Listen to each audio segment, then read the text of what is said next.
Hey everyone. Welcome back. Today, we're diving into a topic that affects all drivers: fuel consumption.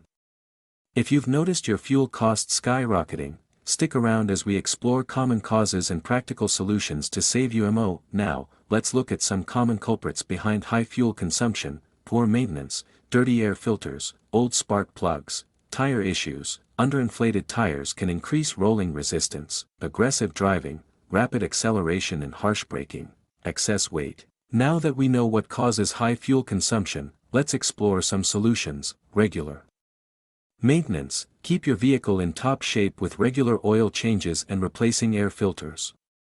Check your tires: make sure your tires are properly inflated and aligned. Adopt eco-friendly driving habits: slow down and accelerate smoothly. Use cruise control on highways when possible. Reduce weight: clean out your trunk and remove any unnecessary items. Limit idling time: turn off your engine if you're parked for more than a minute. Consider fuel additives: some additives can help improve fuel efficiency. Upgrade your vehicle: if you're in the market for a new car, consider a model with better fuel economy. Thanks for watching. By following these tips, you can combat high fuel consumption and save money. If you found this video helpful, don't forget to like, subscribe, and share your own tips in the comments below. Drive safe and see you next time.